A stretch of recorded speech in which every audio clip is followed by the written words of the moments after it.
Bismillahirrahmanirrahim. Elhamdülillah. Vessalatu vesselamu ala Resulillah ve ala alihi ve sahbihi ve men valahu ve ba'd. Hörmətli məclis iştirakçıları, əziz qardaşlar, qonaqlar, mən də hər birinizin adından hörmətli bəyimizi təbrik etmək istəyirəm və yeni evlənənlər üçün Rasulullah sallallahu aleyhi və səlləmin etdiyi dua ilə onlar üçün dua edərək deyirəm ki, Barakallahu lək və barakə aleykə və cəmə beynəkumə fi xeyr. Allah sənə və sənin ailənə bərəkət versin və sizi xeyir üzərində cəm etsin. İnsanın həm bu dünyada, həm də ahirətdə salamat olması üçün bəzi əxlaqi keyfiyyətlərə yiyələnməsi lazım. Sizlərə həmin əxlaqi keyfiyyətlərin biri barəsində danışmaq istəyirəm. O da susmaq və dili qorumaq.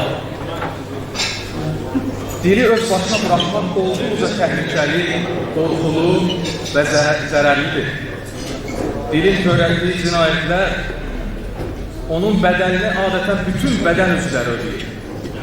Hədislərin birində Rasulullah sallallahu aleyhi və səlləm buyurur ki, hər səhər açıldıqda Adəm övladının bədən üzvləri dilinə xəbərdarlıq edib deyirlər ki, bizə görə Allahdan qorx. Çünki sən düz olsan, biz də düz olaraq. Sən əyri olsan, biz də əyri olaraq. Bu da dəlildir ki, dilin danışığı hər bir xeyir və ya şər insanın digər bədən üzvlərinə təsir edir. İnsanın dili gözəl şeylər danışdıqda, düzgün olduqda, digər bədən üzvləri də düzgün olur. İnsanın cənnətə və ya cəhənnəmə gedəcəyini bəlli edən onun dili olur. Peyğəmbər sallallahu aleyhi və səlləm Muaz bin Cəbəl radiyallahu anh demişdi ki, insanları üzü üstə cəhənnəmə atan onların dili deyildir. Ağıllı insan həmişə düşünüb danışacağı sözü xeyirli və faydalı olacağı qənaətinə gəldikdən sonra danışmalıdır. Bunun əksini düşündükdə isə, həmin sözü desə, bunun xeyri olmayacaq, ziyana səbəb olacaq, dilini saxlayıb susmalıdır. Necə deyərlər, sözü birinci ağzında pişirib sonra çıxarmalıdır. Əbu Hüreyrə radiyallahu anhudan rəvayət olan hədisdə Rasulullah sallallahu aleyhi və səlləm buyurur ki, Mən kənə yu'minu billahi vəl yevmil əxir fəlyəqul xeyran əv liyasir. Kim Allaha və ahirət gününə iman gətirirsə, ya xeyir söz söyləsin, ya da ki sussun. Bu hədis göstərir ki, insan danışmamışdan öncə düşünməlidir. Yəni, kim Allaha və ahirət gününə iman gətirirsə, danışmamışdan öncə düşünsün. Xeyirli bir şey olacaqsa danışsın. Yox, əgər danışacağı sözün faydası olmayacaqsa, zərəri olacaqsa, danışmasın, sussun. Ümumiyyətlə, danışılan sözün 3 halı olur. Ya danışılan söz mütləq şəkildə xeyirli olur, ya zərərli olur, ya da ki, xeyirli və ya zərərli olması şübhəli olur. Birinci halda olanda, yəni xeyirli söz olduqda insan, mömin olan kəs onu söyləməlidir, deməlidir. Deməlidir ki, savab qazansın, insanlara fayda versin. İkinci halda olduqda, yəni zərərli bir söz olduqda susmalıdır, danışmamalıdır. Üçüncü hal isə şübhəli olan haldır. Yəni bir söz demək istəyirsən, fikirləşirsən ki, bunu desən faydalı olacaq yoxsa yox. Şübhələnirsən. Bu xüsusda Rasulullah sallallahu aleyhi və səlləm buyurur ki, kim şübhələrdən uzaqlaşarsa, öz dinini və namusunu qorumuş olar. Həmin sözün xeyirli olmasından əmin olana da gərək həmin sözü danışmayasın. Sözün nə qədər ki, danışmamısan, o sənə tabidir. Elə ki, danışdın, sən ona tabi olursan. Bundan sonra da danışdığın sözün məsuliyyəti sənin üzərinə düşür. və onun nəticələrinə də qatlanmalısan. Ona görə də ağıllı adamlar danışmamışdan öncə demək istədiyi sözləri bir tərəziyə qoyur. Niyə? Qeyd etdiyim hədisə görə. Ya xeyir söz söyləsin, ya da ki, sussun. Çünki susmaq və susmağı bacarmaq bir əxlaq göstəricisidir. Bunu öyrənmək lazımdır. Bu həm kişiyə aiddir, həm də qadına aiddir. Xüsusən də qadınlar ailədə gərək dillərini qorusunlar. Şeyhülislam İbn Teymiyyə rahimehullah deyir ki, əgər qadının ailədə dili uzun olarsa, onun öz həyat yoldaşı ilə sürəcəyi ömür, həyat qısa olar. Susmağı bacardıqda insanlarda sənə qarşı sevgi yaranacaq. Həmçinin susan adam heybətli və vüqarlı olur. Dilini saxlamağı bacaran adamlar rahatlıq içində olurlar. Danışan adamlar isə həmişə peşman olurlar. Öz-özünə fikirləşirlər ki, mən niyə bu sözü dedim? Gərək bu sözü deməzdim. Dilim olasan dilim. Peyğəmbər sallallahu aleyhi ve sellemin möhtəşəm bir hədisi var. Deyir ki, mən samətən necə? Kim susarsa xilasdır.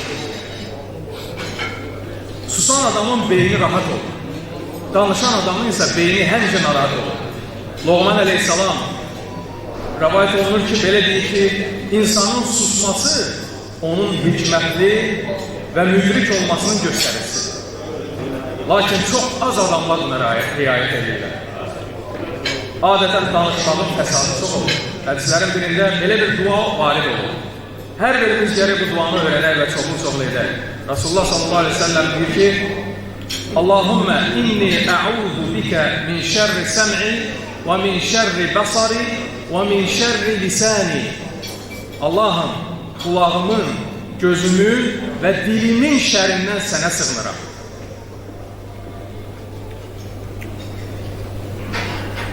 Abdullah bin Məsud radiyallahu anh deyir ki, özündən başqa heç bir məbud olmayan Allah'a and olsun ki, həyatda həbs olunması gərəkən ən əsas şey dildir. Dili həbs eləmək, yəni susmaq lazımdır. Hər şeyin artığından faydalanmaq olar. Bircə sözdən başqa. Sözün artığı yalnız zərər verir insan. Əbu Dərdə radiyallahu anh deyir ki, həyatda iki bir insanda fayda var. Anlayıb susan, bir də elmi olub danışan. Anlayıb susan adam faydalanır. Həmçinin elmi olub faydalı şeylər danışan adamlar da faydalanır. Bu ikisinin arasında olan adamlar isə məhv olurlar, həlak olurlar. Ya anlamadan, bilmədən, elmi olmadan danışırlar və həlak olurlar, ya da ki, elmi olduğu halda insanlara fayda vermirlər və həlak olurlar. Bəzilərinin işi gücü bunun barəsində danışmaqdır. Öz ayıbları, nöqsanları başdan aşır, durub bunun nöqsanlarından danışır. Hərəyə bir ad qoyur, bir ləqəb qoyur. İnsan birinci özünü düzəltməlidir, öz əməllərini düzəltməlidir.